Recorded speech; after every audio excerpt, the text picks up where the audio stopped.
AggregateIQ has maintained that it doesn't pick sides and will take on any client. AggregateIQ.com. Just a week ago, AggregateIQ, the small software developer in Victoria, BC, named in whistleblower Christopher Wyllie's testimony before UK lawmakers Tuesday, was still touting its role in the Brexit vote.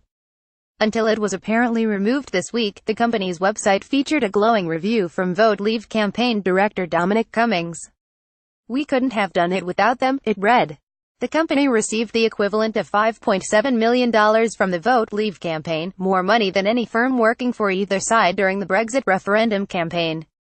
Much of this war chest was then directed towards what was described as optimized ads targeting potential voters. This particular client was pretty happy with the outcome, company co-founder Jeff Sylvester told Post Media in 2017. "It's a bit humbling really to think that we've had an influence on history. Can you imagine this tiny little company in Victoria having a global influence?" AggregateIQ is headquartered in a building adjoining Victoria's Market Square, a shopping plaza in the historic heart of the BC capital. According to LinkedIn profiles, it has about half a dozen employees. Both Sylvester and co-founder Zach Massingham have backgrounds in politics. Massingham previously worked for BC politician Mike DeYoung during his 2011 run for BC. Sylvester was an executive assistant to Keith Martin, a Victoria area Liberal MP who has the unique distinction of representing 4 different federal parties during his career as an MP. AggregateIQ has maintained that it doesn't pick sides and will take on any client.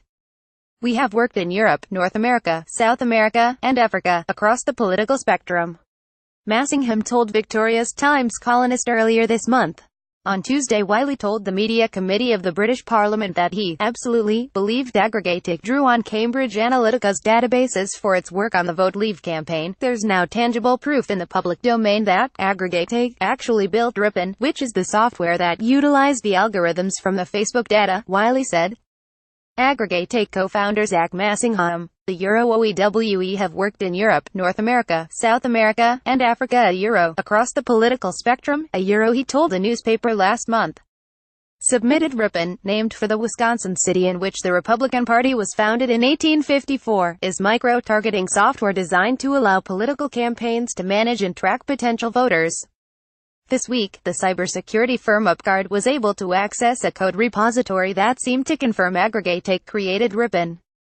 Cambridge Analytica is under scrutiny for allegedly obtaining personalized Facebook data without users' consent and then feeding it into Ripon for use during the 2016 presidential run of Donald Trump.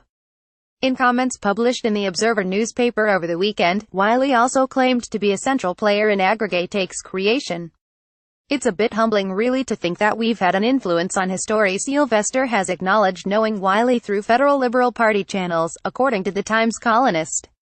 But a weekend statement on AggregateIQ's website denied any professional links to Wylie or Cambridge Analytica. "It is and has always been 100% Canadian-owned and operated. AggregateIQ has never been and is not a part of Cambridge Analytica or its parent company, SCL. AggregateIQ has never entered into a contract with Cambridge Analytica.